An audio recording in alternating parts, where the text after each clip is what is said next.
उद्धव ठाकरे उद्यापासून राज्याच्या दौऱ्यावर जातात. ज्या ज्या ठिकाणी खासदार कुठल्या त्या ठिकाणी दौरा करणार. गेलंच पाहिजे, कारण की दौरे केल्याशिवाय बाकी होत नाही. कारण मुलाला जमत नाही तर बापाने तरी केलं पाहिजे. यावरून एकनाथ शिंदे म्हटलेले आहे की मी याआधीच महाराष्ट्र पिंजून काढलाय. फिरणारे नेते, ते पहिलेपासून फिरणारे नेते म्हणून एकनाथ शिंदेचं नाव आहे. रात्री 2-2 वाजेपर्यंत काम करणारा नेता म्हणून एकनाथ शिंदेचं नाव आहे.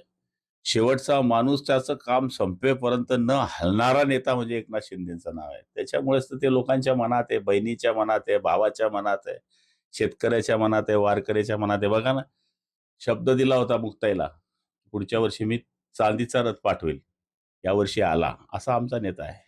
संजय पाटलांकडून पत्रकारांना शिवीगाळ केल्याचं प्रकरण समोर आलेले, जीवे मारण्याची धमकी असं व्हायला नाही पाहिजे. झालं असेल तर माझी त्यांना विनंती आहे की पत्रकार हा राज्याचा, देशाचा चौथा स्तंभ आहे. तो आपला आरसा आहे. आरशाला दगड मारू नये. वादविवाद होत असतात, आमचेही होतात, पण याचा अर्थ असा नाही की शिवीगाळ करणे, मारणे. ते आमचे बंधू आहेत, त्यांना सांगेल की याच्या पुढे असं काही होऊ नये अशी त्यांनी काळजी घ्यावी. चोरी प्रकरणामध्ये संजय पाटलांचा फोटो समोर आलेला आहे. माफी मागितली पाहिजे. सॉरी म्हणाल काय अडचण आहे? संजय मला नाही वाटत. क्षमस्व वीरस्य भूषणम.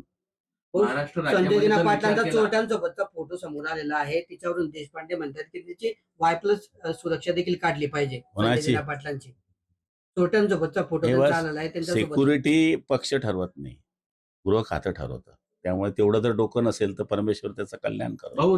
ऑपरेशन टायगर 3.0 सुरू झाल्याची चर्चा आहे. ठाकरे गटाचे तब्बल 14 आमदारांनी एकनाथ शिंदे साहेबांसोबत गुप्त भेट झालंय तसं होईल. थांबा थोडं थांबा. 14 आमदार लवकर जास्तीत जास्त होईल. कधीपर्यंत बघा ना तुम्ही, एकनाथ शिंदे बोलत नाही, दाढीवर हात फिरवता. हे स्वतः उद्धव ठाकरेंच्या चिरंजीव आदरणीय युवा नेते आदित्य ठाकरेंनी कबूल केलेला आहे.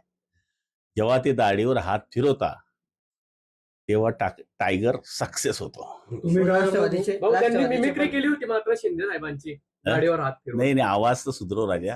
गुलाबचा आवाज लागतो त्याला. राष्ट्रवादीचे खासदार पण फुटणारे. चला आता टीका केलेली आहे. मंदिरासाठी ठाकरेंनी ज्या चांदीच्या विटा दिल्या होत्या त्या गायब झालेल्या, त्याचं अजूनपर्यंत पोचपावती देखील आम्हाला मिळालेली नाही. शिवसेनेने केलेला दान हे बघा, ते मला एवढा मोठा विषय माहिती नाही, कोणी कोणाला दान केलं.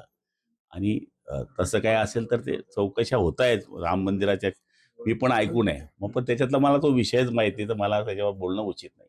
राज्यामधलं जे राजकारण आहे ते एकदम गलिच्छ पातळीवर बोलणं एकमेकांबद्दल चाललेलं आहे. आणि याच्यामध्ये तिघही संजय हे सध्या हिटलिस्टवर दिसत आहेत आणि संजयच ह्या अशी वक्तव्य करत आहेत.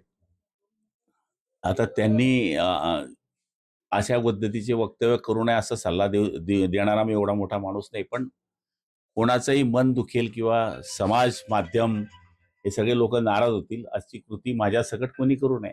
महाविकास आघाडीचं सरकार ज्यावेळेस अस्तित्वात आलं त्यावेळी हे मोदींचा फोटो वापरून निवडून आले तशी टीका भाजपकडून करण्यात आली होती. मात्र आता जी टीका होते आहे, जे फुटलेले 6 खासदार आहेत, तर हे सोनिया गांधी आणि शरद पवारांचा फोटो वापरून निवडून आले होते अशी टीका जी आहे ती काँग्रेस आणि इतर नेत्यांकडून केली जाते. आता कोण कोणाचा फोटो कधी बदलवतो याची गॅरंटी आहे का? आता काँग्रेसचीच गॅरंटी नाही आहे सध्या, त्या बाकीच्यांची काय बोलायची गरज. 2 कोटी चोरी प्रकरणात जो आरोपी आहे त्याच्यासोबतचा संजय पाटलांचा फोटो आहे, तो आरोपी फरार आहे असं पण देशपांडे. अरे फोटो, आता तुम्ही आता हे आरोपी आहे, आता मला काय माहित, फोटो येणारा काढतो, मी काढतो. हे चोरून आले का घेऊन आले माझ्या